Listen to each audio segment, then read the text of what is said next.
Hindi pa nagre-reborn si Mahito dahil kay Yuji. Domain expansion ni Dabura kontra Mahuraga. At balak ni Maru putulin ang Cycle of Curses. Full detailed review ng Jujutsu Kaisen Modulo Chapter 21. Muling nagkaharap sina Yuji at Mahito, pero hindi sa paraang inaasahan natin. Hindi pa rin nagre-reborn si Mahito kahit 68 years na ang lumipas, at ang dahilan. Hinihintay niyang mamatay muna si Yuji bago siya bumalik sa Earth.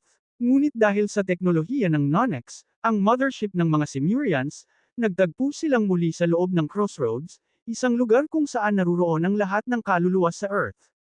Sa chapter na ito, masisilayan natin ang flashback ni Namaki at Tsurugi tungkol sa heavenly restriction at sakripisyo. Ang emosyonal na pagtatapos ng duel ni Maru at Tsurugi.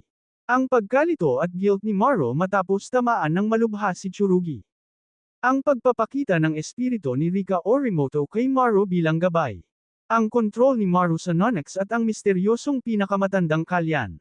Ang laban ni Dabura laban kay Mahuraga habang inaabot na ng Divine General ang rurok ng kanyang adaptation, hindi lang sa teknik kundi mismong sa existence ni Dabura. Ang paglatag ni Dabura ng kanyang sariling domain expansion, Another World of the Unseen and the Manifestation, Reverse Crossing. Ang plano ni Maru na tapusin ang Cycle of Curses at pigilan ang pagsilang ng bagong cursed spirits. Ang pagbibigay ni Yuji ng aklat ng pag-aaral ni Yuki Tsukumo at Choso tungkol sa cursed energy at kaluluwa. Ang pagbabalik ni Mahito at ang kanyang takot kay Yuji. Flashback ni Namaki at Tsurugi.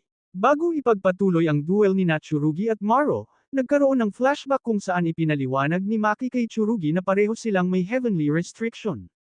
Tulad ng nangyari kay Maki na kinailangang isakripisyo si Mai para maabot ang full awakening, maaaring kailangan din ni Tsurugi ng sakripisyo para maging mas malakas. Ngunit binigyang diin ni Maki na kung may bagay na mahalaga at kailangang isakripisyo, dapat itong pag-isipan ng mabuti. Hindi niya ginustong maging malakas kapalit ng buhay ng kanyang kapatid. Hindi niya pinili ang kapangyarihan, napilitan lamang siya. Habang umiiyak si Tsurugi at sinasabihan si Maki na huwag nang umiyak, makikita naman na ang third eye ni Maru ay lumuluha, hindi dahil sa sugat kundi dahil sa hindi niya maintindihan ang nangyayari. Duel ni Maru at Tsurugi. Kung itinuloy ni Tsurugi ang pag-atake gamit ang Split Soul Katana, tiyak na patay na si Maru. Ngunit hindi niya ito itinuloy. Sa halip, siya ang tinamaan ng malalim na sugat mula balikat pababa sa tadyang, isang sugat na maaaring ikamatay niya. Hindi maintindihan ni Maru kung bakit hindi siya tinapos ni Tsurugi. Ang sagot nito, hindi tama.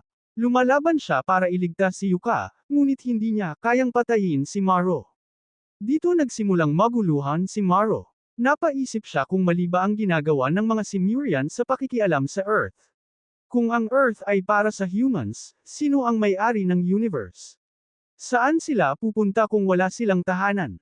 Pagpapakita ni Rika. Habang nawawala sa sarili si Maru, nagpakita ang espiritu ni Rika Orimoto, hindi ang Shikigami kundi ang mismong espiritu. Maaaring ginabayan niya si Maru kung paano makakamit ang coexistence ng humans at Simurians. Kinontrol ni Maru ang Nonex at tinawag ito sa kanyang lokasyon. Sa loob nito ay ang pinakamatandang kalyan, isang kakaibang cursed spirit na tila isang mythical creature. Dabura versus Mahuraga. Samantala, naramdaman ni Dabura ang pagkontrol sa Nonex at nagkaroon siya ng ideya.